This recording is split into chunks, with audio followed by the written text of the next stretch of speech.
These days, we're led to believe that science and Christianity, commonly referred to as religion, are incompatible, that they are mutually exclusive and that they are in conflict. And the only way they can coexist in any form at all, if that's what you really want them to do, is to have separate compartments. On the one hand, you have a rational, reasonable, reality-based compartment, which is science. And on the other hand, you have a non-rational, non-reality, imagination-based compartment in which you have faith, evidence-based, evidence-free faith and that sort of thing. So for most people, you think there's no real point for the second one, you just have the rational, reasonable one. And there are actually many books we can find from both sides of this about the conflict between science and faith, or science and Christianity. But is this conflict real, or is it manufactured? What is science and where did it come from? And I think from the title of my talk tonight you can tell where I'm coming at with this, but even so. Now, I have a science degree. My father has a science degree. My daughter has a science degree and is currently finishing off her science PhD. So I think it is fair to say that at the very least, we as a family have a respect for science. We are also Christians, but we don't have a science compartment and a Christian compartment with a huge vacuum in between. We have a single search for truth compartment. Whatever the truth may be, wherever it is to be found. And that is the central target, the prime focus. And this also was the case for those leading the chase towards science, modern science as we know it. Now, while I'm not in the same league as Matt Gray or Dr. Matthew James Gray, I am also a student of history. And when we look back through time, we see history and civilization appearing relatively suddenly on the scene. And in this civilization that has appeared, we see many discoveries, technologies and philosophies and that sort of thing developing and rising through time. Things like bronze and iron. Things like great feats of architecture like the pyramids or the other wonders of the ancient world. Things like astronomy and the mapping of the stars in the heavens. And particularly amongst the early Greeks, a lot of this took place, but not just among the Greeks. The Egyptians built the pyramids, for example. But even with all of that, life continued on generation after generation, just as it had always done, with only incremental changes. Most of the changes that took place were social and political rather than technological and scientific. So it was just small changes as things moved on. And the central motive force driving just about any major venture was human effort, which normally meant lots of slaves. So the pyramids were not built by technology, even though people postulating aliens might say otherwise, but they were built by lots of slaves, or at the very least, free people who were forced to work. This was all until the appearance and explosive growth of science, technology, engineering and mathematics, as we call it these days, STEM, over the last 500 years. What triggered this? What philosophy or belief system provided the necessary basis on which it could form and then undergirded its development, where others had not? Where did it happen? And why there and not somewhere else? Temporary mouse. Now, obviously this is about the Christian roots of modern science, as I called it. If God is, as Christians believe him to be, and is the creator of all that is, then everything has a purpose, a function. And since it is all there right in front of us, the universe that is, and since God created us with minds to think, it stands to reason that it is right and proper for us to seek understanding, to think God's thoughts after him, as one of the early scientists put it, and to make proper use of all that God put there for us. And that includes the physical laws as well as all the raw materials that we use. And so science is thus a part of what we are here for. And I've got a quote a little bit later on tonight from a 12th century monk who says basically that. But only Christianity has provided a firm reason to believe in the consistency, reliability and dependability of the universe. And that a concept such as laws of physics had meaning. Without such belief, science is both impossible and unimaginable. And I'd just like to point out here that a lot of what I'm going to be saying tonight may appear obvious, or it may appear like it needs to be dived down a lot deeper on, a lot more explanation. And I'm afraid just the nature of this sort of talk means that that's not possible. But there are plenty of resources out there that can go into all of these details in much greater depth if you have any need to look into them, including what I've just said then. But just in comparison with other belief systems, just looking at a few. In Islam, everything revolves around the will of Allah, which could be anything at any time. Now, anybody who has a good understanding of Islam will realise that that statement is a bit of a gross oversimplification, but it is nevertheless correct how it is. Even the golden age of Islam, so-called, about 1200 years ago, in which they achieved their peak of culture, science, mathematics and that sort of thing, depended largely on their armies capturing other peoples and, among other things, Greek texts from those other peoples. And it was, interestingly enough, the Muslims who preserved many of these ancient Greek texts and then passed them on to Christian Europe later on that enabled us to have a lot of it even still today. But effectively, therefore, under Islam, science was stillborn. It never flowered and flourished. According to Buddhism and related belief systems, the physical world is less real. We need to empty our minds and abandon the illusion of existence. Polytheism is the belief in many gods, and at various times polytheism has been very popular. Today it is mainly held up by India. It's the main bastion of polytheism today. But under polytheism they had many competing gods, all influencing reality according to the whim of the day, the state of inter-god politics and inter-god relationships.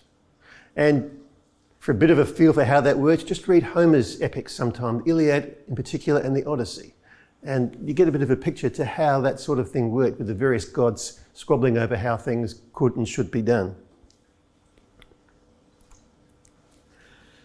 And under atheism, the universe as we know it created itself from nothing.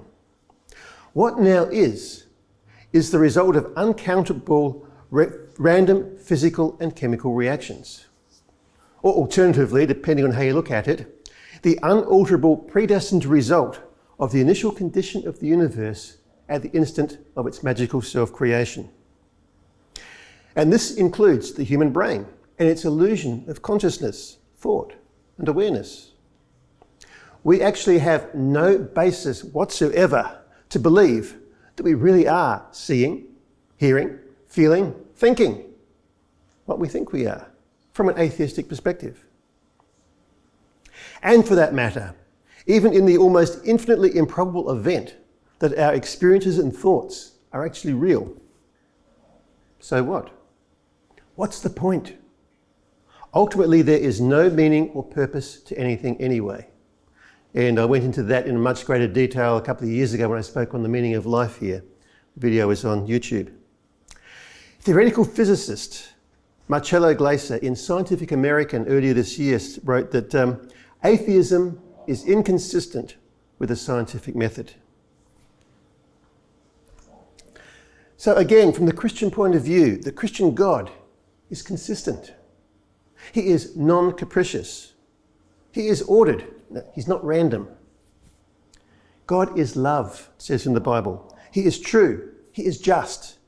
He is all-powerful, all-knowing, all-wise, and everywhere present. God created, and what he created can be depended on.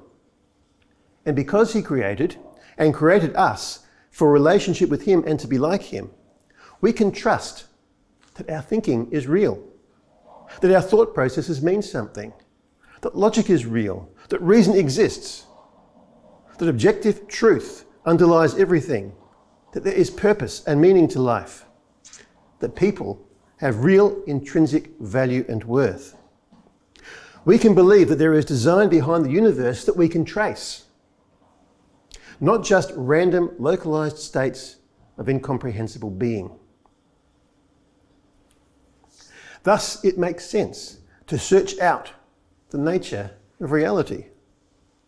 We can believe that the scientific method of repeated test and observation will tell us something meaningful, and that something that applies here and now will also apply in other places and other times.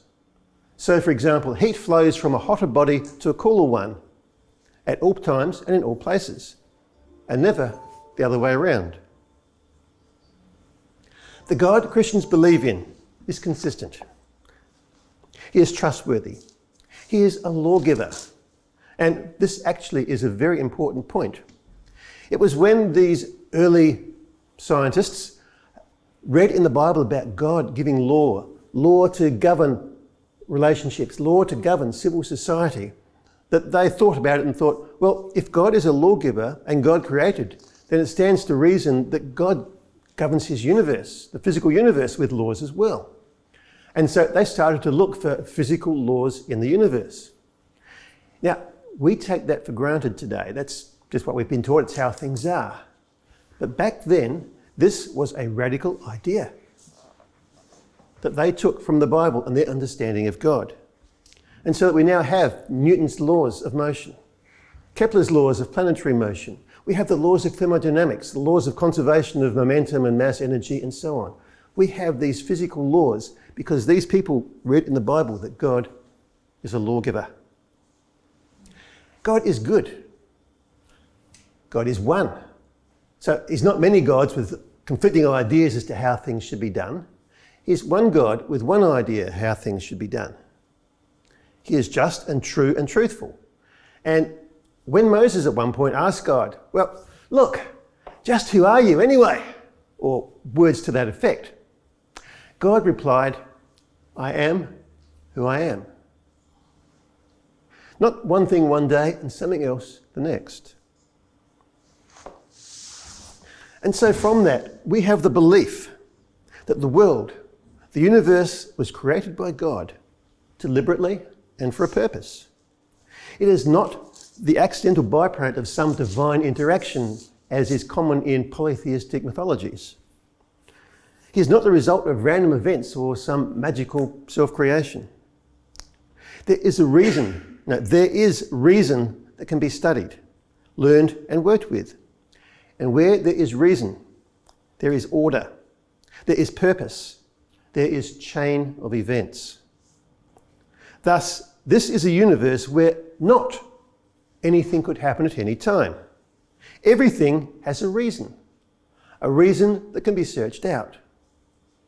So, for example, if you see a billiard ball rolling along a billiard table, you can look back to see why there is a billiard ball rolling along the billiard table. And we can trace back. Every effect has a cause. And we have the whole concept there of cause and effect. We have the belief that the Creator is not merely a part of the universe and therefore subject to it, and thus who knows what will happen, but he is outside of it and in control. We have the belief that history has a purpose. It had a beginning and is moving towards its conclusion. It isn't a never-ending cycle. It isn't an accident. It has direction. And so just want to look at a very few of the very many examples in the Bible, promoting things like reason, understanding, knowledge, learning, study, truth. And there is much right throughout the Bible that doesn't promote irrationality, but promotes rationality, thinking reasonably, thinking logically. In Isaiah, come now, let us reason together, says the Lord. Not let us empty our minds together, not let's have a good time together, but let us reason together. The last few chapters of Job, there's a number of chapters there that's discussion between God and Job, or largely a monologue with a few little snippets of Job thrown in. And if you look at the things that God said to Job, mostly questions. They're very scientific questions. They're things pertaining to nature, to how things are, to the stars, to the fish, to animals, to plants, to the hydrological system, and all sorts of things that in those days they would not have had a great deal of knowledge of, but today we have much more knowledge of, because we have studied and learned. Where were you when I laid the foundations of the earth? Tell me if you have understanding. Who has put wisdom in the heart or given understanding to the mind? Understanding in the mind. It's very important there. This is God saying to man. In Proverbs, blessed is the man who finds wisdom, the man who acquires understanding. The wise store up knowledge, but the mouth of the fool invites destruction. There's so much just encouraging us to study, to learn, to gain knowledge. And not just to gain knowledge, but to gain understanding. Not just what is, this is how it is because that's what I said, but understanding of why it is as it is. Now, Psalm 19, there's a lot more than just these couple of verses that go on in a similar vein. The heavens declare the glory of God. The skies proclaim the work of his hands. Day after day they pour forth speech. Night after night they reveal knowledge. Now, this is poetry. We're not meant to believe that the skies are actually speaking down to us and we can hear what they're saying. But we get the picture. There is just so much out there that God has put for us to study, for us to learn, for us to know. And finally, the words of Jesus. Then you shall know the truth, and the truth will set you free. Not you will know nonsense, and the nonsense will set you free. Not you will enter your minds, and the emptiness will lead you to enlightenment, and you will be free. But you shall know the truth, and the truth will set you free. Now, in the early days of science, the early part of the last millennium, the Christians spoke of God's two books, the book of Scripture and the book of nature. And studying both, they believed, was essential to the true knowledge of God. And Adelard of Bath, that 12th century monk I referred to earlier, he wrote, "If anyone born or educated in the residence of this world neglects learning the plan underlying the marvellous beauty upon obtaining the age of discretion, he is unworthy, and were it possible, deserves to be cast out of it." Or in other words, translating that into simpler language, everyone should study nature and the universe around us. Not just the mystical stuff, but the real stuff. Study it and learn how it works and why it is that way. Now, before we can come to science, there are some necessary precursors that prepared the way. And rationality obviously makes sense. Rationality is a necessary precursor for science. And Edward Grant pointed out in his work, God and Reason in the Middle Ages, that during the latter Middle Ages, AD 1050 to 1500, the Bible created a peculiar religious person called the schoolman or scholastic. He used logic as his primary tool to study divinity. No earlier culture had created such a rational man with the intellectual capacity for establishing the foundations of the nation, state, parliaments, democracy, commerce, banking, higher education, and various literary forms such as novels and history. The scientific, technological, military, and economic success of the West came from the fact that it became a thinking civilization. And John of Damascus, who lived between AD 676 and 749, wrote that nothing is more estimable than knowledge. For knowledge is the light of the rational soul, the opposite of which is ignorance, is darkness. Just as the absence of light is darkness, so is the absence of knowledge a darkness of reason. Now, ignorance is proper to irrational beings, while knowledge is proper to those who are rational. And so Christianity and the church promoted rationality and rational thinking, and this helped set the scene for science and worked along with science thereafter. Technology. Now, technology is something that has been developed since the dawn of history. But under most cultures, the purpose of technology was normally for one of two reasons. Self-aggrandizement, or in other words, some great king wants to build this grand monument to himself so that everyone will know now and forever just how great he is.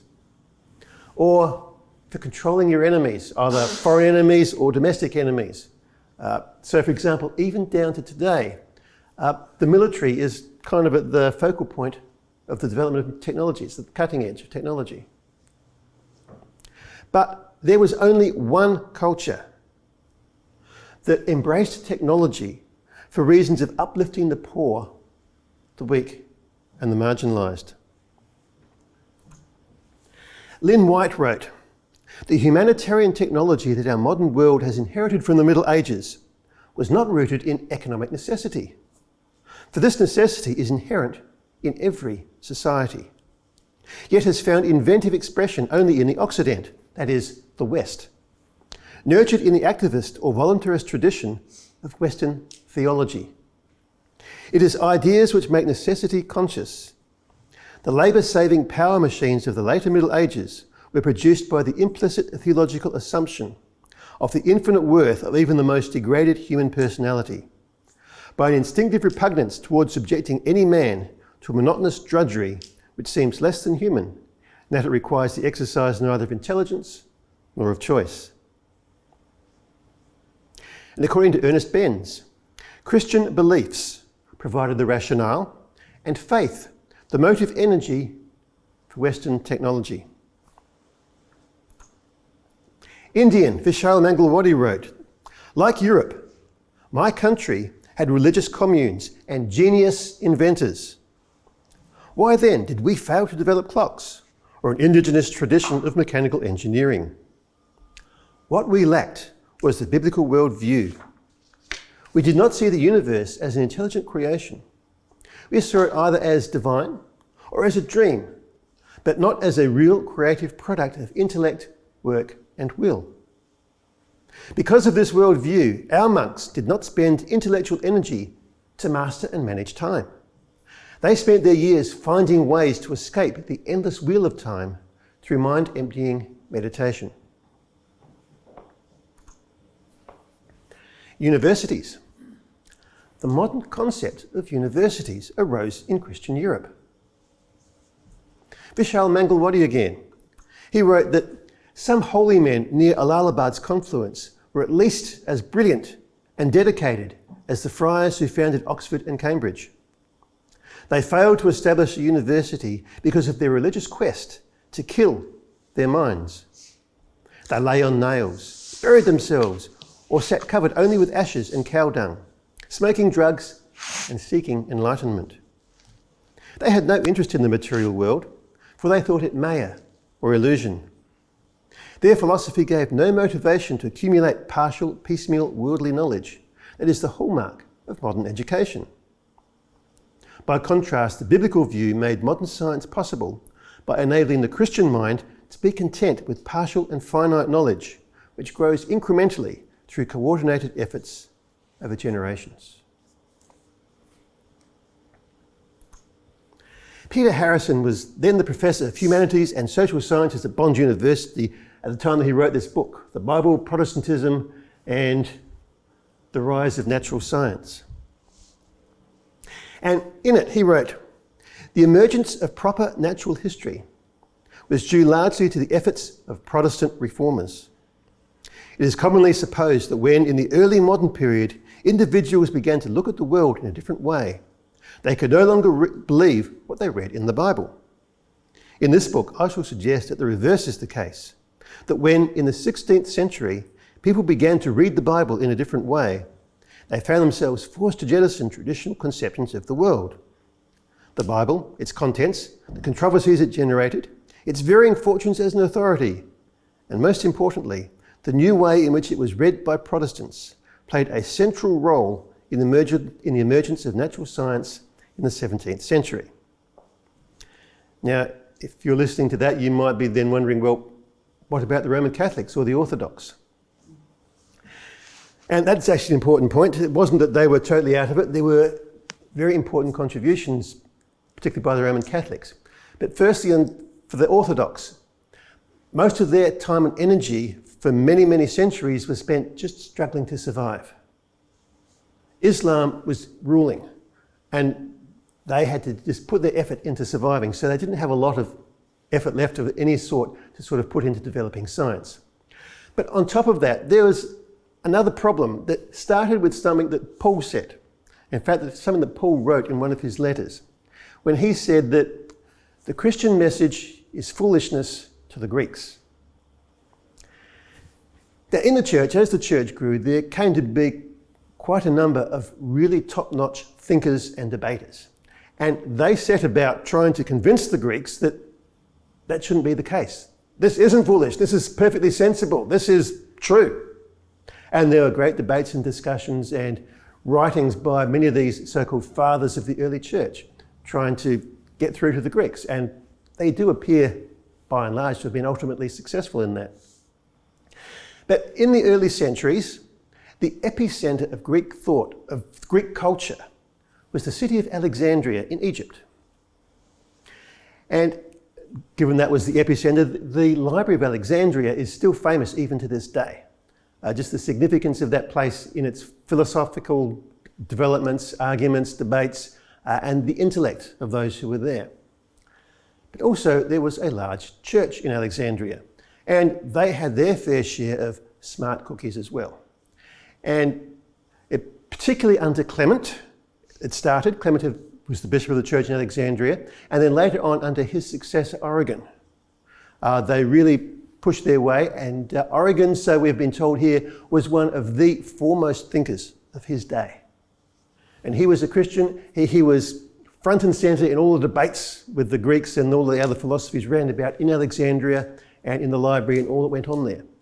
And his influence, therefore, on the church and Christian theology was quite considerable for many centuries thereafter. And why this is significant? It's because in order to sort of make the Bible palatable to Greek thinking, their chief point was that you don't just read the Bible for what it says straight in front of you, just the bare words. They're okay, but that's not what the Bible is really about. You've got to look behind the text to find the allegorical meaning, the real hidden truth that is there. And they really set about interpreting the Bible allegorically, so that there was a meaning behind everything. So you talk about Abraham and Abraham's life. Well, a lot of people lived lives back in those days, but the hidden meaning behind the things that Abraham did, behind the story that's there, is what God is really trying to say to us. And so you can kind of understand with that mindset, when people, Christians, looked at the Bible, looked at the world, they didn't look at it first and foremost for its own value. They looked at it first and foremost for the hidden truth that is behind it, that God is trying to say to them behind all of that.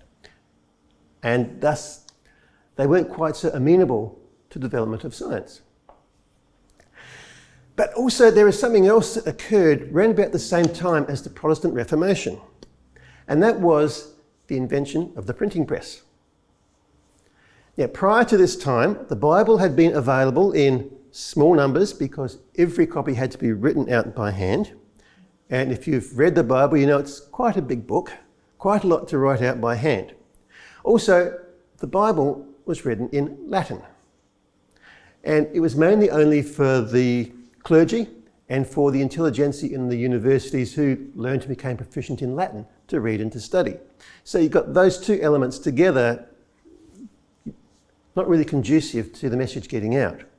But with Protestant Reformation and the Bible now becoming available in large numbers, in the language of the people, to whoever wanted it and could read, then you started to get lots of people reading the Bible. And they didn't get caught up with hidden meanings behind it. They just read it for what was there, for the text that was in front of them, and read the meaning out of it. And that is what Harrison is talking about here when he refers to people began to read the Bible in a different way. And when he says, most importantly, the new way in which the Bible was read by Protestants. And so that new way of reading the Bible and understanding the Bible started to make more sense. M.B. Foster wrote that, what is the historical source of the un-Greek elements which were imported into philosophy by the post-Reformation philosophers, and which constitute the modernity of modern philosophy? What is the source of those un-Greek elements in the modern theory of nature, by which the peculiar character of the modern science of nature was to be determined? The answer to the first question is the Christian revelation, or in other words, the Bible. And the answer to the second is the Christian doctrine of creation. So among other things, when these early scientists, so to speak, read the Bible, they read the first few chapters of Genesis, and they interpreted them as literally, at face value. So they were what we call these days young earth creationists. They believed what it said at face value. Now, whether or not you think that is a valid interpretation is another matter entirely. They believed it. And it was that belief that was one of the important things that drove their development of science as we know it. Also, another very interesting point which surprised me when I discovered it. According to Dorothy Stinson, around about 1935, Puritanism was a key element in the reforms initiated by Francis Bacon. And then R.F. Jones in 1936 and Robert K. Merton in 1938 suggested that Puritanism was a catalyst in the development of modern science. And when most people think Puritanism or Puritans, they're more inclined to think anti-science, aren't they? Not science. And yet, if you think about it, it was the Puritans, with their more pious attitude, who were more likely to spend time reading the Bible in this new way that Harrison was talking about. Such that in 1663, 62% of the members of the Royal Society were Puritans.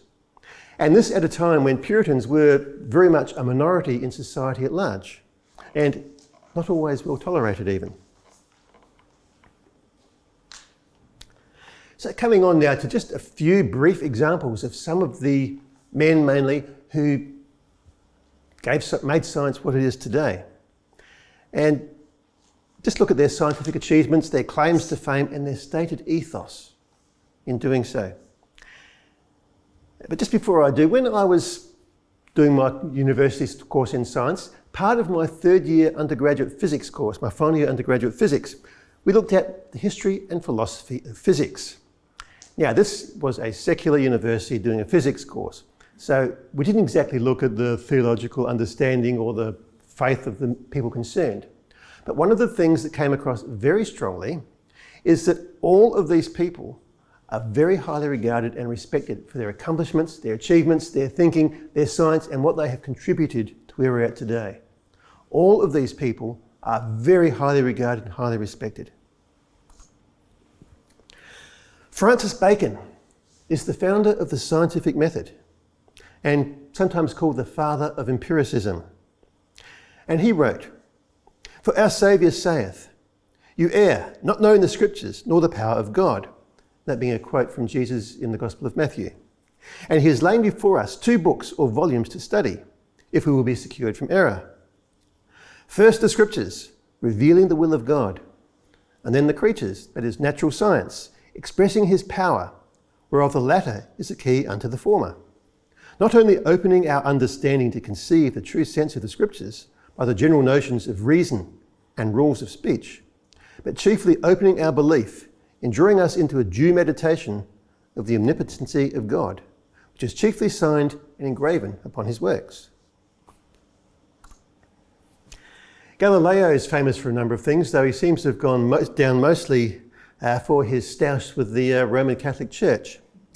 But for a bit more on that perspective, can I refer you to a talk a couple of years ago by Leonard Long at one of our evenings that's on our YouTube channel, which was an excellent look at Galileo and what actually happened then and there.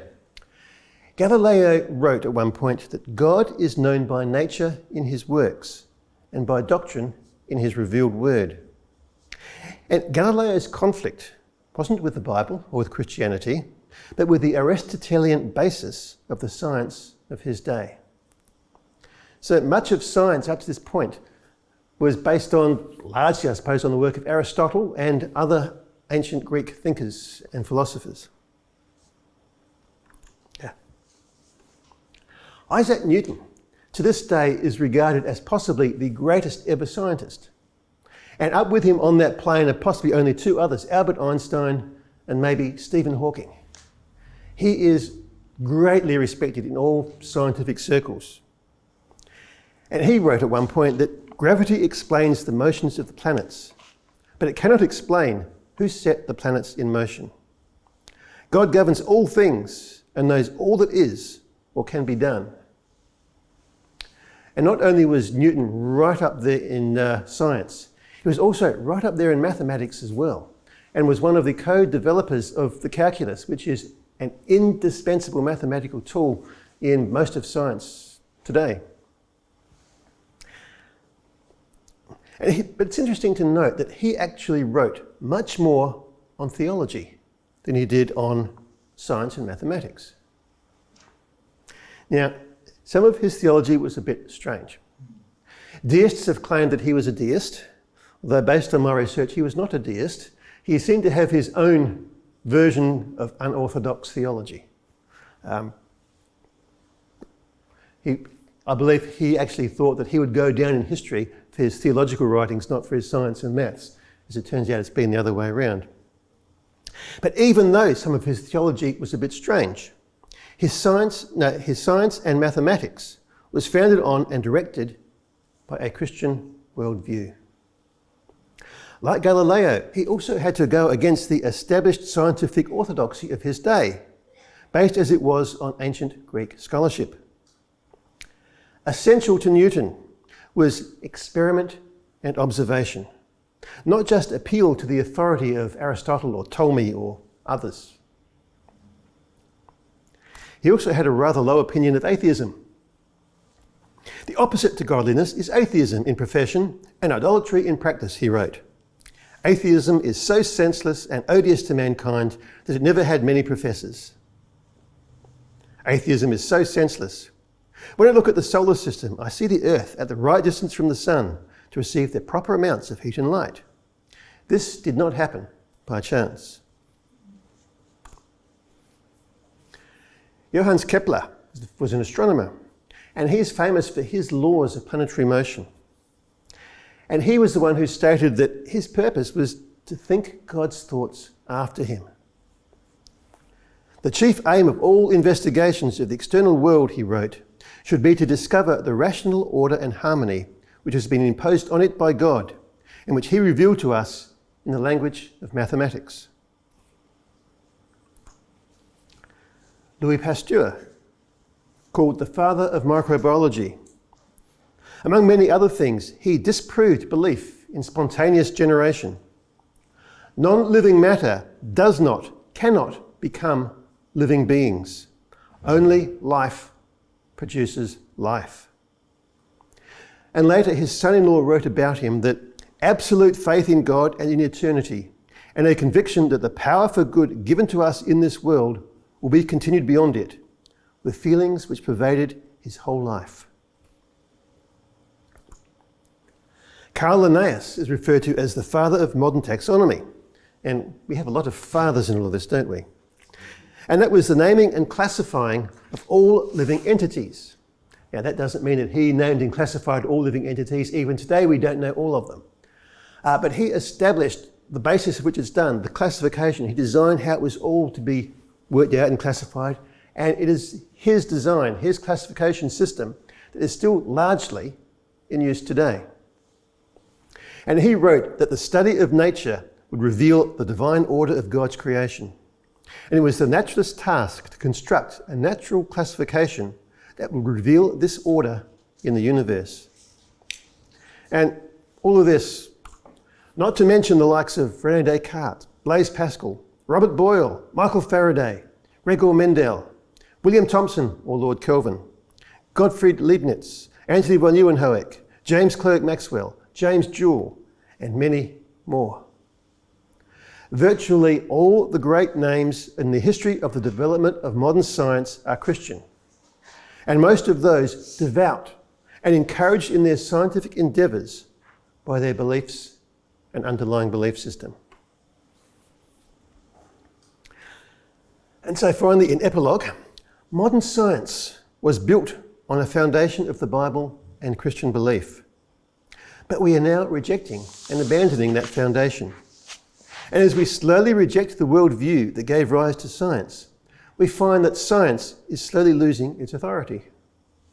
We are in a post-truth world where feelings and desires trump science, reason, and truth. And I'm sure you have noticed these changes in our culture and society. Science, it seems, has value where it confirms what we want to believe, but is largely irrelevant otherwise. Social engineering is the most important of the sciences, so it seems.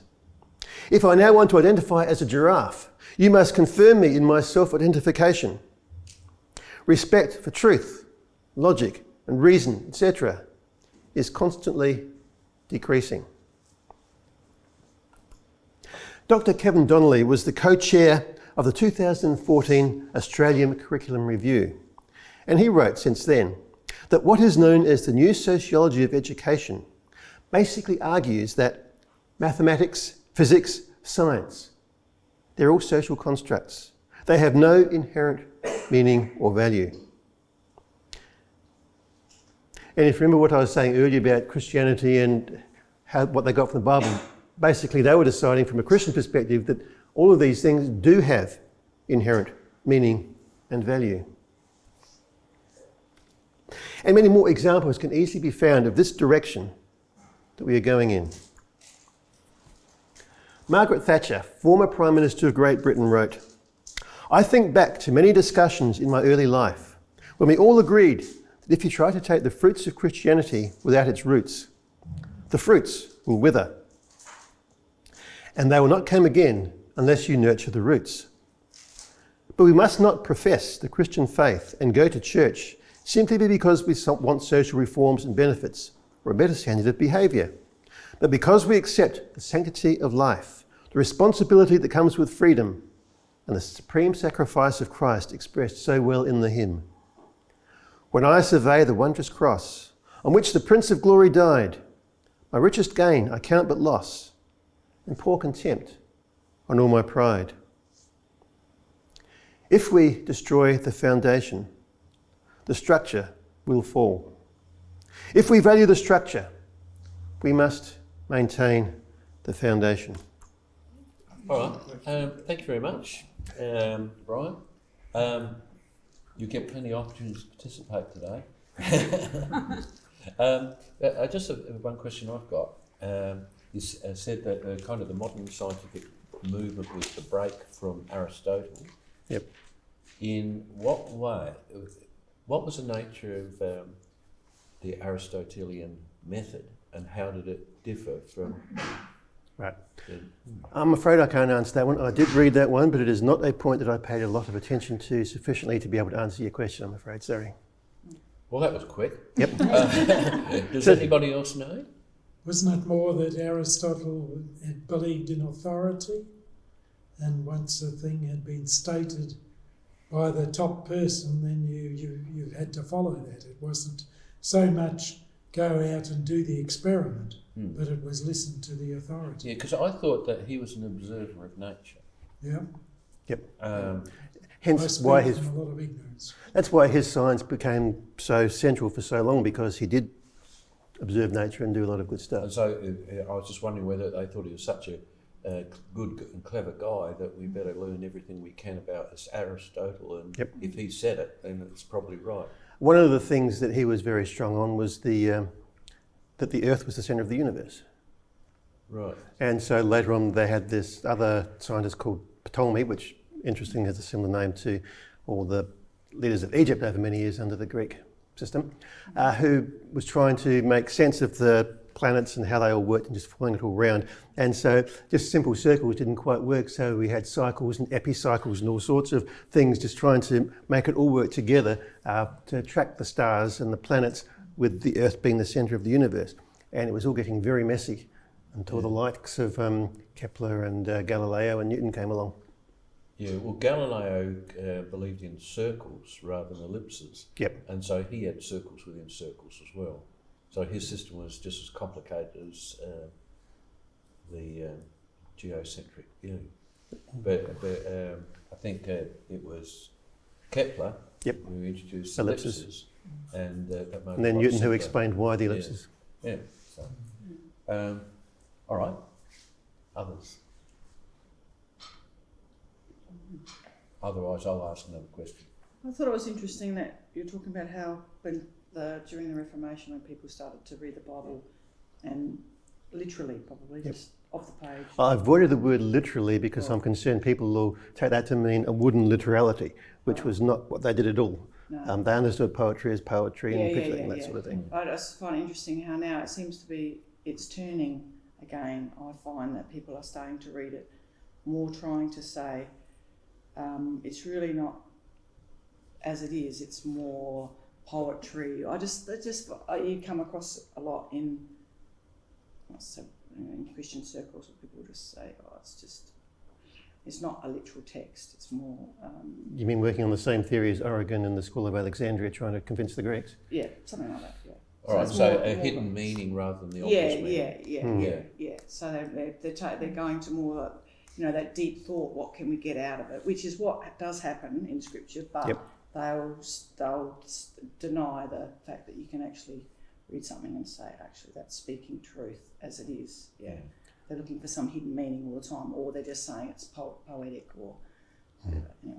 Yeah, quite often in churches I hear preachers preach a sermon that can be a really good sermon and they say this is what the scripture is saying, and they're getting an allegorical meaning out of the scripture. Yeah. And it's perfectly valid to do that as long as you make it clear, I'm just getting this allegorical meaning out of it. Yeah. It's not exactly what the scripture is actually saying, but this is a valid allegorical thing I'm getting that's from it. Yeah. But they never make that point, No. which bugs me. Yeah.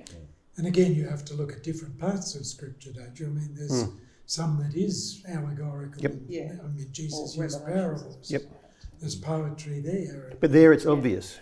Yeah. Yeah. Well, sometimes. I mean, what do you take of the first couple of chapters of Genesis? That wasn't Jesus' parables. Sorry? You're talking about Jesus' parables, I was saying, was obvious they were allegories. Right, yeah. But, well, some of the Psalms are poetic and Yes. you wouldn't take them literally, the clouds clapping God and stuff, stars praising and so on. Yeah. But Even today we talk about the sun rising and setting, even though we know that's not what happens. yes. That's right. Yeah. That's true. Yeah. But the crunch often comes for Christians in the first couple chapters of Genesis. They say, well, if you're taking the Bible seriously, you have to say it's 6 days. I think the Christian community is pretty well split in half. Yeah. I don't know. Very much. Yeah. From a little bit I know that apparently right through the ages, not all Christians took those early chapters literally either. And Yeah, I'm sure that's the certainly case. Reformation times. Yeah. That literal understanding at the time was significant, apparently, to those developing science. Yeah. Fortunately, salvation's not dependent on it. No. But certainly the idea of order and laws and order out of chaos comes through very clearly, particularly in Genesis 1. And the fact that God says that He's fixed things in place and that He's non-changing, and so that you could look at growth or a cell or an organism and say there must be a system in here. And what works this way, one day will work the same way in 100 years' So time. now they're actually finding that, just some of the reading I've been doing, that as they look more and more down into the cell, microscopically, they're seeing more of the systems that we've invented, say in mechanics or in cars or combustion engines or whatever. They are similar to the way At a molecular level. cells are on a molecular level. So it's like the ideas that, how we're made in the image of God. We've come up, what that you said about a couple of them saying we're sort of reiterating what God said. And so man's actually come up with these ideas and then actually finding them, like this conveyor belt systems in cells, cleansing them. Yeah. So it's fascinating, And it works a bit the other way too, from what I've read, that they look at cells and they see a mechanism there and they think, oh, we could use that. Yeah, that's right. Yeah. So it A gives lot of the students who are doing PhDs where I am are basically modelling things after nature and try to mimic what's in nature. And when you think of how many things the world has lost, how much nature the world's lost, you wonder what discoveries we have not been able to make because some animal species has been annihilated or something, you know? You sort of wonder. Frequently. You mentioned that, or gave the impression it was largely a Protestant-driven thing, but like your first kind of, your Copernicus and Galileo were both Roman Catholics. And so it was on that, the Catholics made contributions. I tried to make a point that I did not exclude them, that they were involved as well. But I think Copernicus got a lot of resistance from within the Catholic Church, and he got a lot of his support from the Lutherans. Well, Galileo had a bit of resistance too. Yeah, but like the point that came out of Leonard's talk was his enmity came from not so much the Catholic Church, but from the Aristotelian philosophers. And he didn't help things because he was fairly arrogant and thought all the other people were pretty stupid. And even if he was right, that's still not wise to say so. That's right, it's not a smart thing. And so I tried to make it clear I was not blaming Roman Catholicism or Eastern Orthodoxy for their relative lack of involvement so much as the influence of Oregon from way back around 200. Do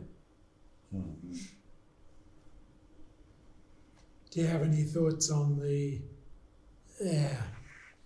chance probability thing that where cause and effect breaks down in quantum mechanics? You know, where you can have exactly the same initial conditions and get different final conditions, and you can never predict accurately what's going to happen. There's just probabilities of things. Does that muck up some of your... I mean, no, let me put it another way. How do you tie that in with the Christian view of the world then? I'm not even sure I can get the question together properly in my brain. I'm not sure if I can really... This does not answer your question at all, but it just might give a little bit of sideways insight into it. Another thing that I did as part of my third year physics at uni is, well, one of the things that I thought when I studied science and mathematics at university is, at least I won't have to do any more essays. I had to do a nice big essay on the Einstein-Rosen-Podolsky paradox, which you can tell from the first name because it's something to do with Albert Einstein. And it was to do with quantum mechanics, and it was kind of part of the ongoing debate between the Einstein school and the, I think it was the Niels Bohr school of quantum mechanics, the Copenhagen interpretation with Bohr. Who I think largely won out. But it gets very complicated, very messy, such that even scientific luminaries like them had difficulties and troubles getting it. But like there's around about 10 different theories of the foundations of quantum mechanics, aren't there? So, and some of them are, so what causes quantum mechanics? And so, and some of the theories that result in the laws of quantum mechanics are deterministic and some are not. So, and the question is, are they really non-deterministic, or are they just beyond the level at which we can actually observe? But like if you, like the half-life of radioactive isotopes is kind of driven by quantum mechanics, isn't it? Yep. But you can, Well, but the actual our understanding of half-life it can be measured pretty precisely. But that's simply statistics because you've got a lot of it. But there's kind of an underlying consistency about it. Right. So if you've got a certain subject that has a certain half-life, you've got one atom that could decay virtually instantly, another one that could stay stable for eons. And it's only when you have huge numbers that you start to get that consistency. Yes, quantum mechanics, as I understand it, says there's probabilities, and that's what you're getting with your half. But the probability distribution is very precise. If your number's big enough, Who was this? Oh, sorry. You go. Who's the scientist that you said? He said that things happen by chance.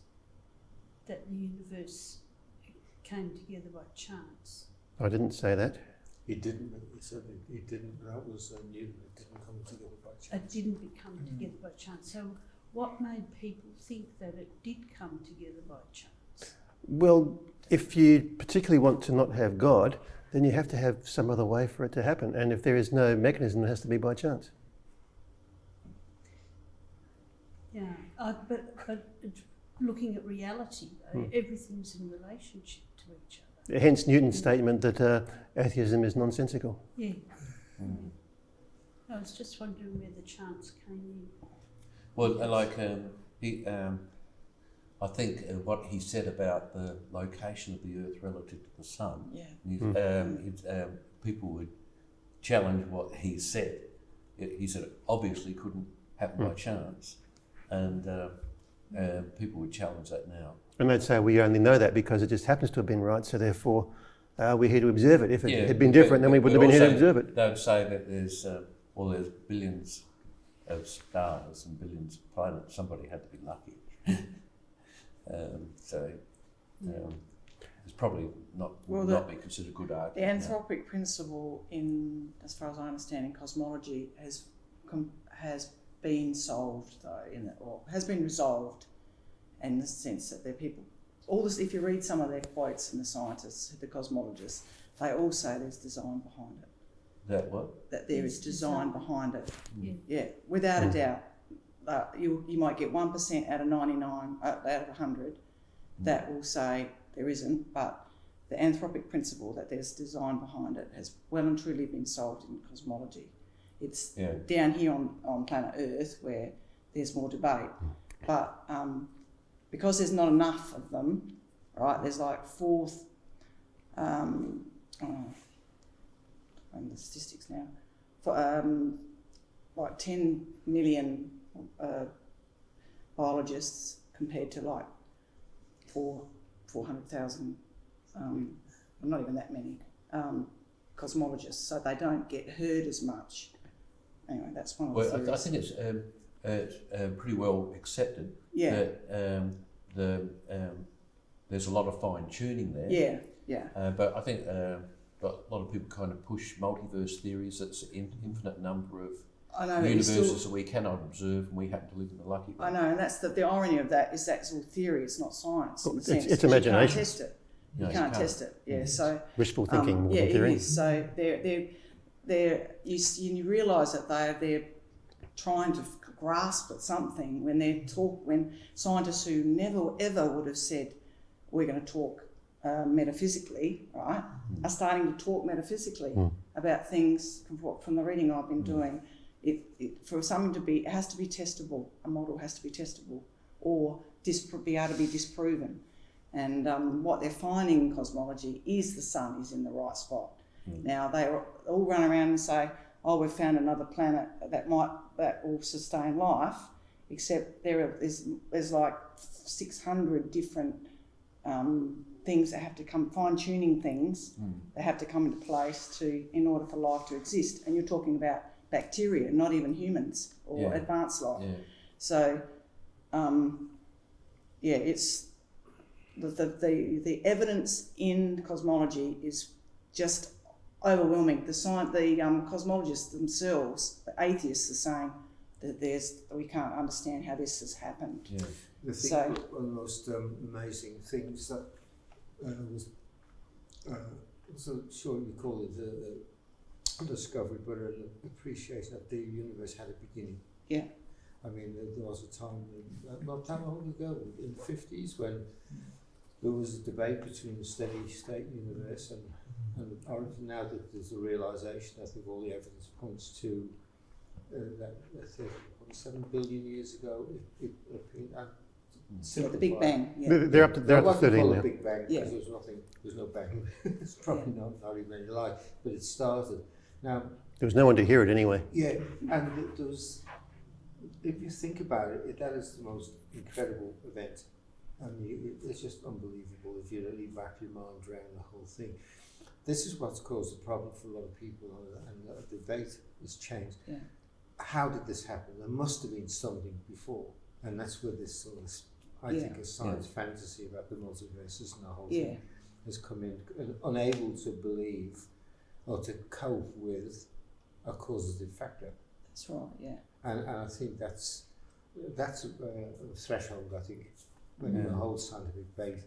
And but the whole community, it's just over the heads really. It's just an incredible thing to get your head around.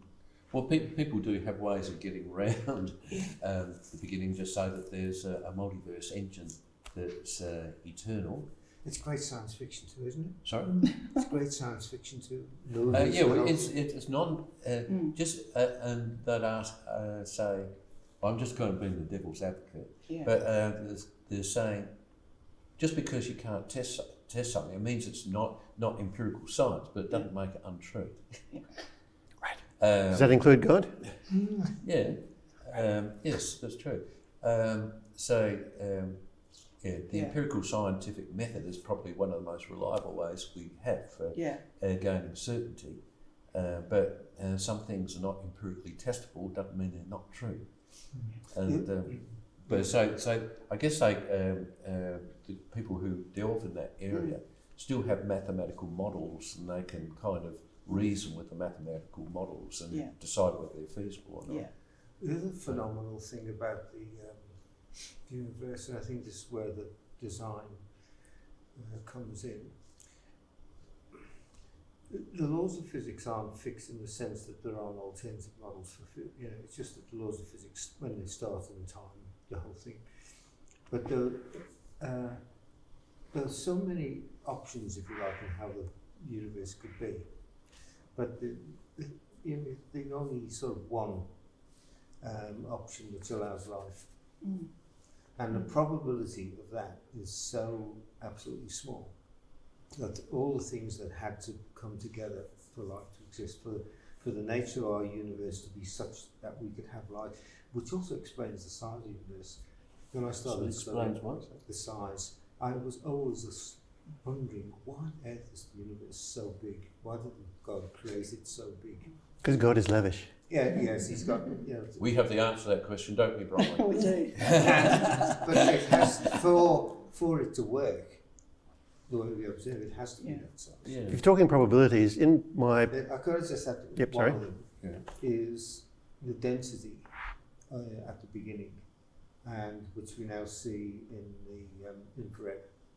That Cosmic background information, radiation, not background information, background radiation. Yeah. And I think it's probability one, and I think it's 124 zeros.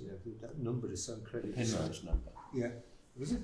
It's called the Penrose number. Yeah. After Roger.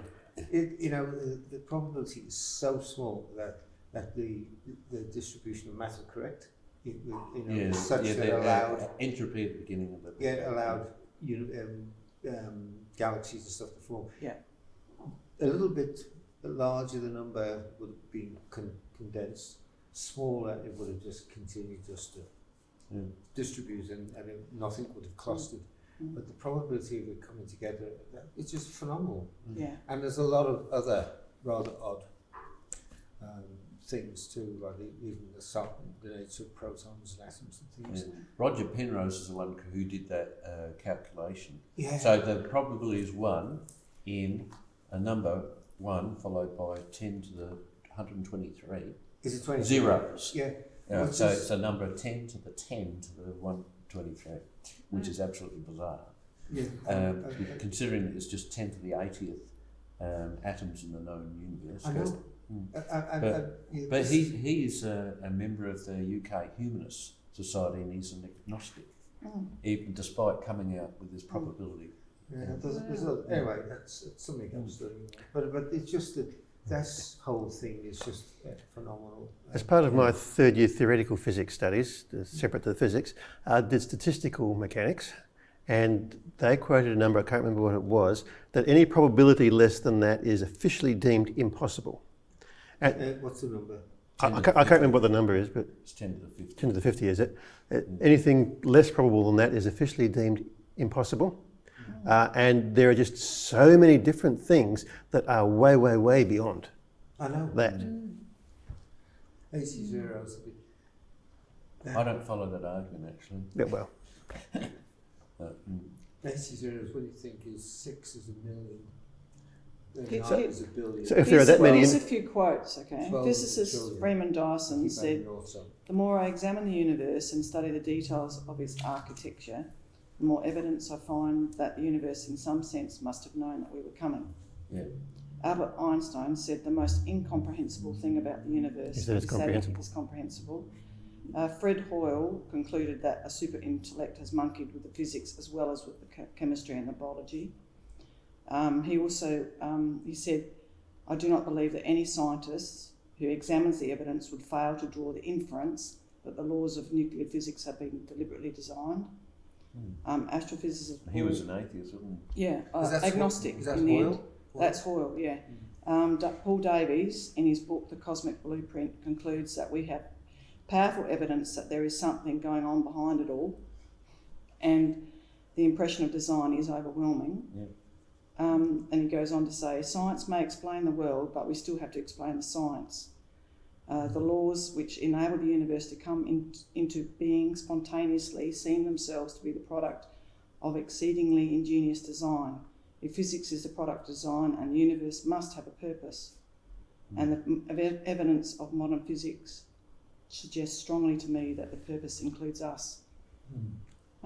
Scientists are slowly waking up to an inconvenient truth. The universe looks suspiciously like a fix. The issue concerns the very laws of nature themselves. That was Paul Davies. And that was to do with the Cambrian explosion too. Right. You know, where the animals just suddenly appeared in the fossil record.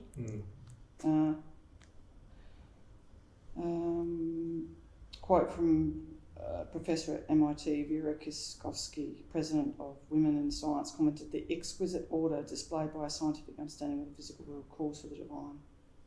It just goes on. They're just on and on. You do get people on the other side. You do, Yeah. but there's more agnostics in cosmology, or people believing in a god. No, what do you call it when someone believes in a god? Theist. Theist. Yeah, theists in cosmology than any other scientific field, and then of those percentages, there's a higher degree of Christians in there too than any other field.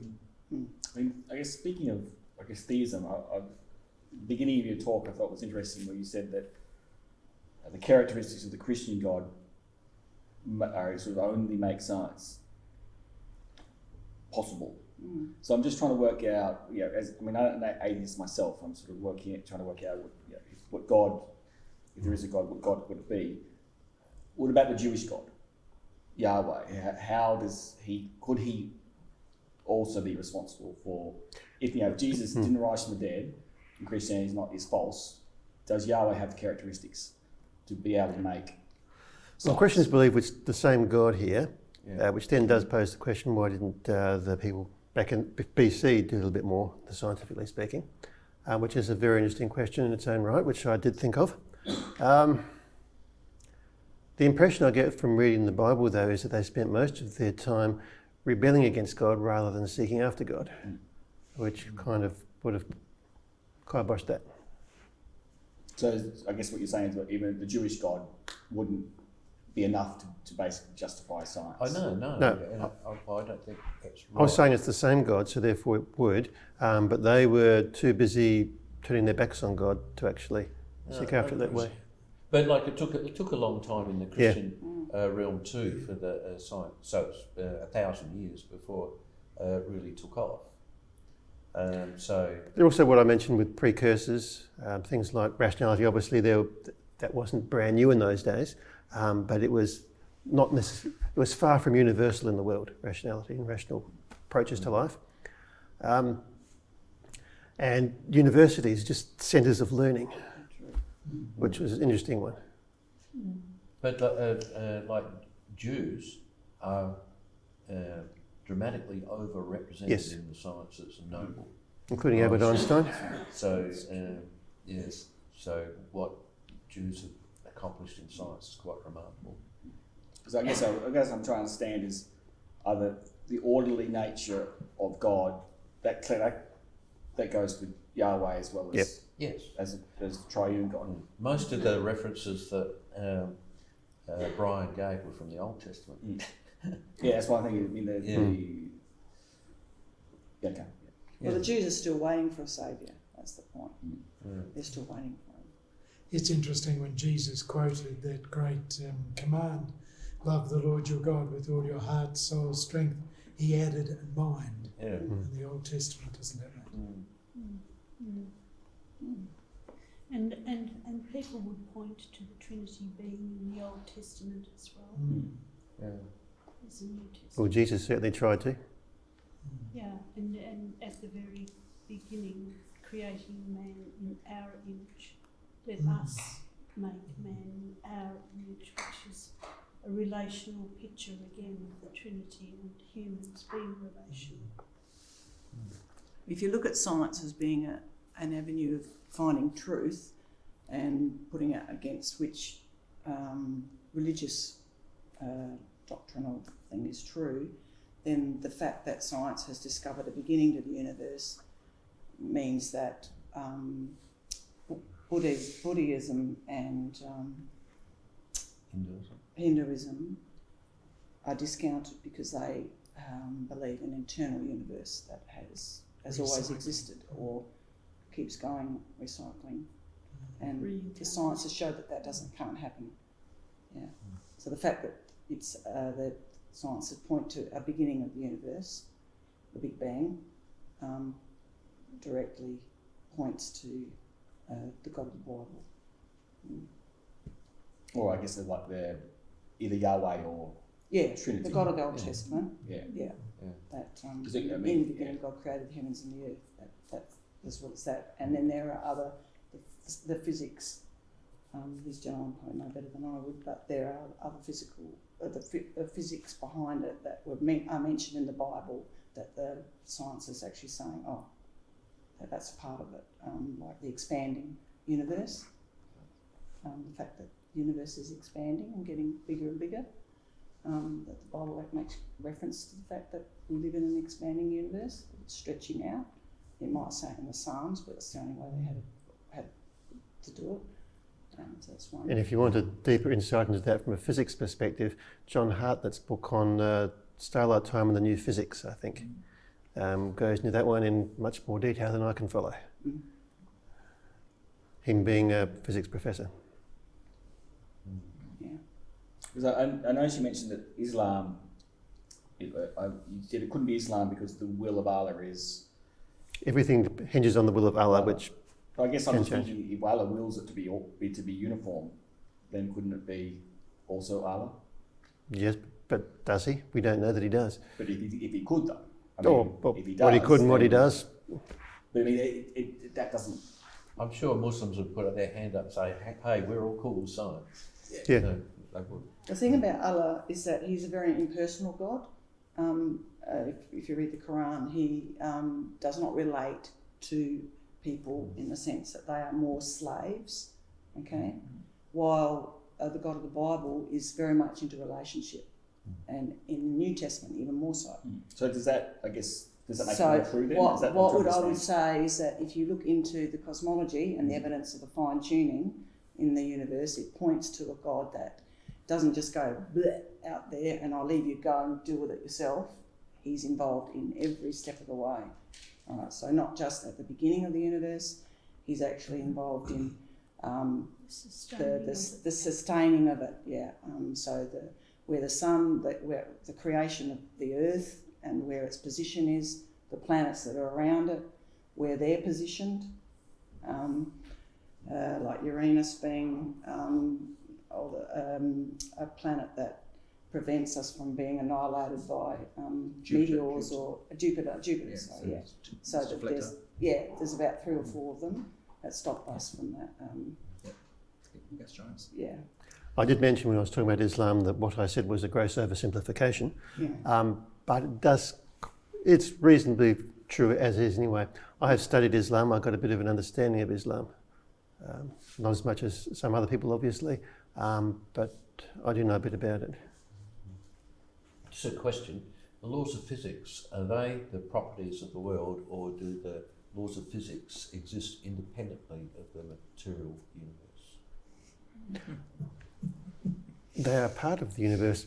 You can't have one without the other, I wouldn't. Well, you can't have the material universe without the laws, I wouldn't think. You can have the laws without the material universe. But the laws wouldn't have any reason to exist without the physical universe. So they kind of go together. So they're not a priori have to. They're not rational necessities. I think I agree with you if I'm understanding what you're saying. Yeah. What do you think, Mark? Yeah, I don't know. Or And there's this Michael, whole sorry, idea that's But we as Christians say surely that the laws in a sense are made before the universe was. I mean, that was your argument before, wasn't it? That, all right, physicists claim that according to the laws of physics, the universe can spontaneously start. so it must exist before. But who thought up the laws of physics so that this could occur? Like, where do they come from? The laws of physics are part of the universe. So they weren't there before the universe. So God didn't think of the laws before he made the universe. Even those who are postulating multiverses tend to have the idea that you have different laws of physics in each separate universe. But that's from an underlying law of string theory, isn't it? Or superstring. No, it's from an underlying law of wishful thinking. No, that's my understanding of that. Since I've read that book, the laws of physics could be different. Hence their explanation for the so-called fine-tuning in this one. It's just that this particular universe is the one that happened to have the laws line up this way. Are we talking about laws? Or are we talking about the constants in equations? All of the above. All right. From an atheist point of view, I always try to understand, because I always hear there's a big argument that if we are just matter in motion, then life is meaningless, there's no purpose. So I guess I'm trying to understand that. What is it about just with being matter in motion which makes life, if we are just matter in motion, why is that purposeless? Why is that Purposeless. I would suggest that of itself, that doesn't necessarily lead to that by itself. Because this matter in motion is giving you the sense that you actually think, feel, have sentience, all that sort of thing. And so far as you're concerned right now, that is a valid interpretation. But there was a time when you didn't exist at all. And 100 years ago, it was all meaningless.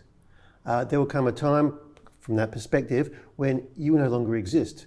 And at that time, and for eternity thereafter, the brief flash of existence in the middle of eternity past and present will be as if it had never happened. Thus I have making... no recollection. If the atheist worldview is correct, then I won't even know that I have no recollection. Yep, and therefore that fact would then make this temporary, almost zero times existence inside eternity either end irrelevant, meaningless. That's why I guess I understand why. I guess maybe it's a personal thing for everyone. Is that why does that make it irrelevant? Why even a brief period of time make it irrelevant? It's like the argument I've heard is when we all go on holidays. Yep. Yeah. But we and we all try. look forward to a 2-week holiday break. Now we know it's going to end. Yep. Does that make it irrelevant holiday? Because afterwards you've still got the memories, and you've still hopefully got the relaxed feeling for a while afterwards and things So like it's that. knowing you're going to have relaxation memories afterwards that make it relevant? No, Well, you enjoy it at the time, don't you? You still enjoy it effectively goes on. Like there's also the argument that if I die, my life still has meaning because I've had effect on other people. And so therefore, that my life will continue to have effect on others and it will go down in forever. But again, we have science says that the universe is going to come to an end. Everyone's going to die. It'll all just go to heat death or some other equivalent. In which case, what's the point of any of it? It's going to be an eternity of nothingness for the entire universe. But even given that, let's have fun while we've got it. That's how most people would think, isn't it? Eat, drink and be merry, for tomorrow we die. I think there's the passage of the Bible that sort of Yeah, contemplates that. But it's not promoting that concept, it's saying this is what people are saying. But yes, Ecclesiastes. Yeah. I think it's Isaiah actually. Yeah. Well, yeah, Paul Or Jeremiah, says one of that, them. and if the dead are not raised, then why bother? Let's basically eat, drink and marry for tomorrow we die. Going sort of back to the matter and motion concept, because I've heard a lot of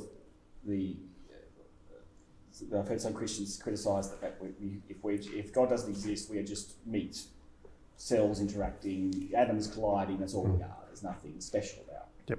And I'm just trying to work out how does God escape that idea as well? Because, I mean, what is God made of? Is he made of supernatural particles which are just slammed together? Are they random in nature? Does God have a supernatural laws that are governing his internal mechanisms? That can only be answered if God is a part of this universe. Yeah. If God is not a part of this universe and is of Transcendent.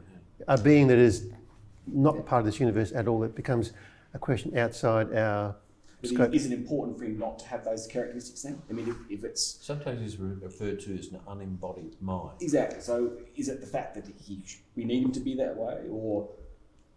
I'm trying to think, what makes some Christians uncomfortable with the fact that if they think of us as just meat, I don't like that concept.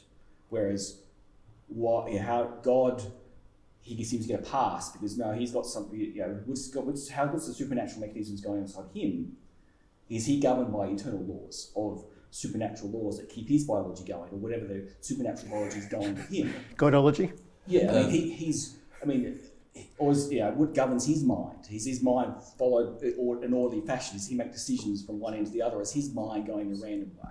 Well, I think God is portrayed as the source of all things, so he's not subject to anything, so you not composed of parts that follow laws that constrain him.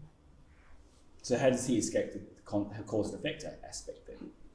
One of the interesting things about the Bible is that in a number of places it says that God is outside of time in the universe. Okay, so he's actually apart from that. So that's how he escapes it, because he doesn't have the cause and effect because he's external from external. So cause and effect is a time thing, she's saying. And if God is outside of time, then it's not relevant. Thing as well. The whole thing of thinking. Thinking is you have to have you think of a thought and you have to follow a thought. I mean, how does God think thoughts without being bound to time? Well, if you just look at at everything already, if you know everything already, you have to process it. Like you have to conceive thoughts. the whole process of thinking kind of assumes that you're independent of determinism. So if you think, you must not be like your thought. If your thoughts are caused by chemicals banging into each other, they're not real thoughts, are they? If you're a machine, you're not rational. Yeah. Well, there's things that how does God not a machine? That's what I'm trying to work out. How does God escape the dilemma of being not a machine? He is. How do we escape? No, how does God escape? Yeah, no, his question is also important then. How do we escape it if we simply are a machine? But if we aren't, what does it matter if we're a machine? Why is it If we're matter? a machine, then there's no rationality. So? Yeah, well, there's some people believe that. All I mean, our thoughts does are it determined. really We don't matter? really think. Yeah, I mean, but does that really matter? Yeah, I mean, what was it? Does to me. Okay, I know. That's Yeah, it. that's so- Why does it matter to people whether we are? It actually says in the Bible that God has written eternity on the heart of man. Right? So inside each and every, this is what I sort of interpret it as, inside each and every one of us, there's this driven desire to feel that there's something beyond us than just what we are now.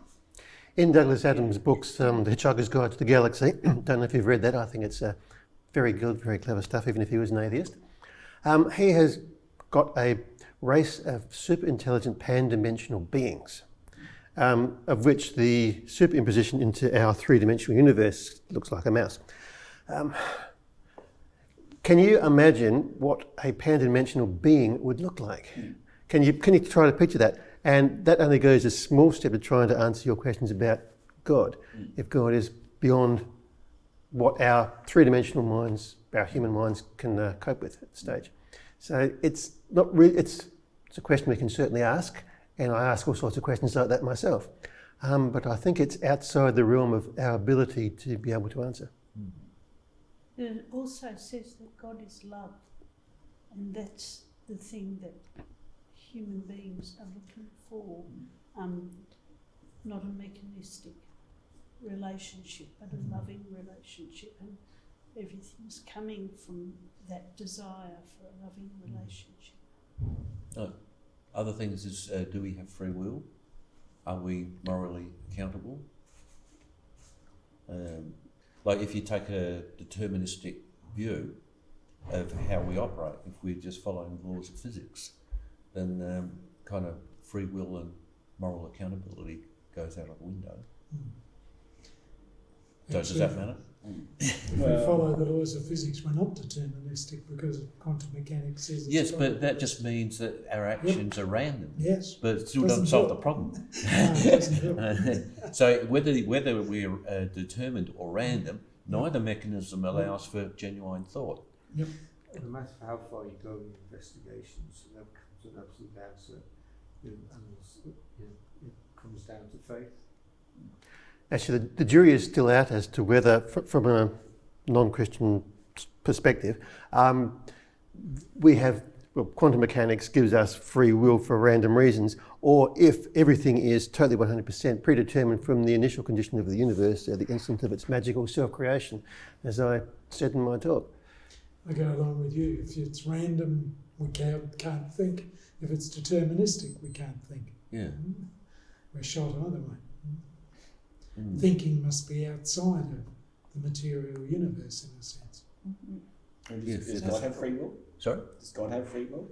I presume He so, constantly chooses love. So could he choose not to create us then? Could he have chosen not to create Yeah, us? I think he could have He chosen could have. not to create us.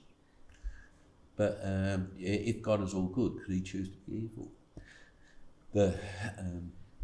So you'd say that God is still constrained in some ways. That normally comes under the nonsensical type questions. Can God not be himself? If God was not himself, then he wouldn't be God. He's constrained by His nature, logic, I guess. logical consistency. I'm reading a book at present that suggests that he constrains himself too by tying himself to us. He limits his choices then.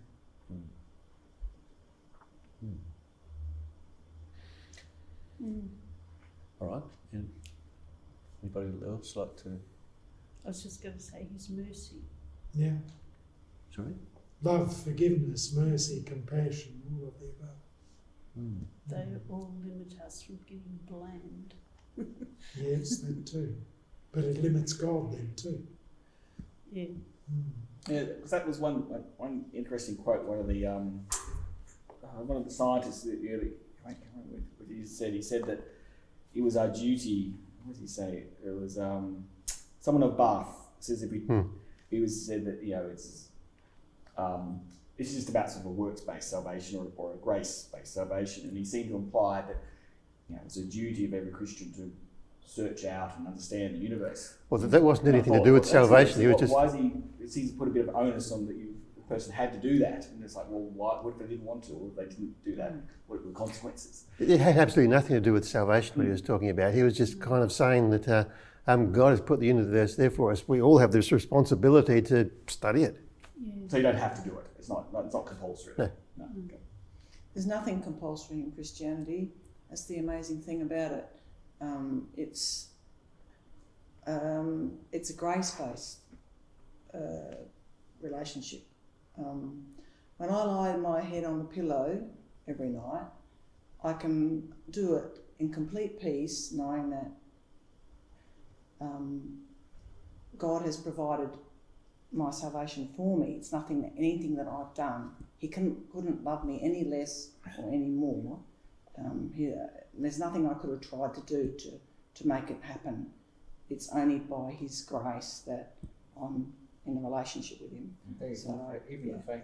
Yeah. Even the faith itself is the But I So- still need to. yeah. So, but that's what I struggle with. Do I choose to become a Christian, or does God put the Christian or does He change my nature to want to be a Christian? It's a bit of both, actually, I would say.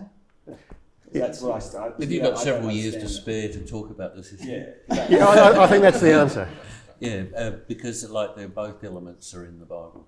Yeah, exactly. That's what I struggle with, because to me it seems like There's contradiction, a statement in tension. Ecclesiastes that says, "Grab with one hand and don't let go with the other." Yeah. And that there are kind of tensions put in the Bible, and if you want to be simplistic and choose one and exclude the other, then you've kind of missed the point.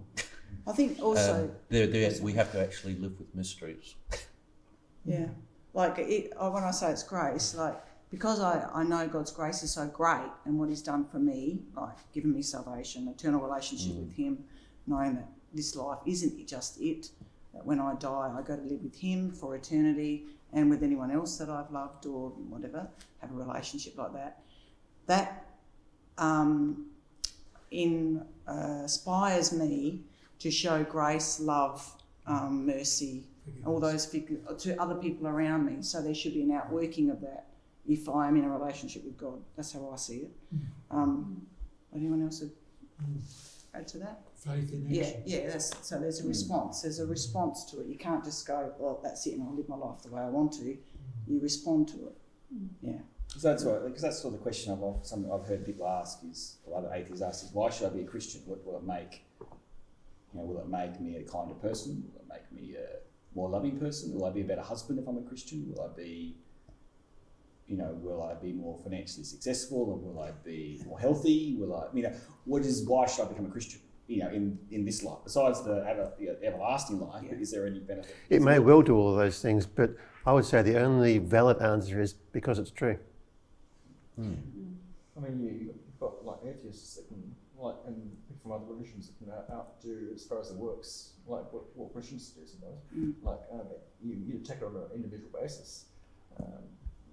Obviously, you've got some Christians that do some good works, but you've got some atheists and other religions that do some great works, like Gandhi or whatever. There was a time when works was seen. I'm afraid, I was brought up with Catholic, so I can understand that was very much there. That you did works and penance. You even had masses said to reduce your time in purgatory, which you've now acknowledged doesn't exist. And, I went through all of that. Well, I think it's just limbo they've got rid of. I think they've still got purgatory. No, I thought they'd given purgatory up. Altogether. That it was, when you think about it, it doesn't sit. So anyway, the thing is, if you are Christian and you believe it, you actually want to change. It just brings about a change because you accept. But you're not doing it for the wrong motives. You're not doing it out of fear. Is that a good way to tell whether someone's a false convert then? They feel like they're doing it out of obligation rather than wanting to do it? I mean, I'm just trying to myself, if I become a Christian, you think, am I a false Christian? Am I really converted? Or am I just think I'm imagining that I'm actually hearing Jesus? But That's why it's so nice that it doesn't depend on you. Yes. Yeah. If that ever happens to you, feel free to ask. I find it a lot of fun, actually. If you're knocking on the door in a conversation with God, you'll get the answers. It's all what you were saying before. It's love, joy, peace. It's here now. Those fruits, I've got them because what can go wrong in my life? I mean, certainly things will go wrong. I'm going to end up dying. But that's not the ultimate. That's not the worst thing. That doesn't worry me as much as if I weren't a Christian. I think I could answer that I'm a better person. I can see a better person inside me because I'm a Christian than I was otherwise. But I don't dare look most of the time because it's selfish again. Bad things. I just think about God and what He's done, and the rest follows. I went to a funeral last week, right, and it always brings up these thoughts, life, death. Beautiful Christian person, okay, and I wrote this down.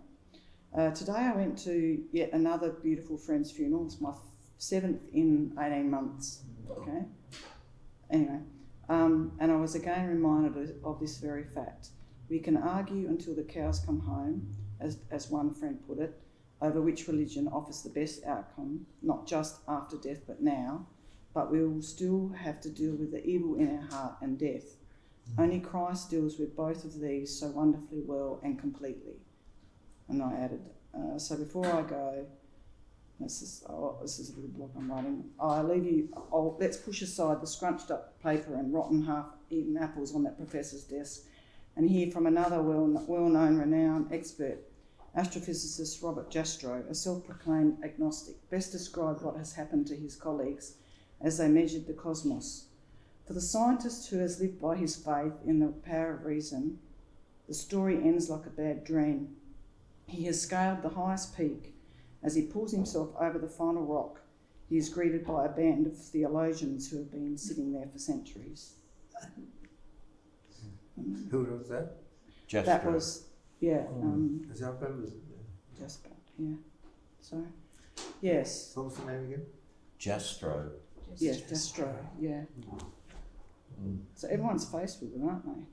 Yeah. Some more than others. But But it's a the thing day. is that when you have faith, though, all kinds of things could happen to you, but you're able to cope with them so much better.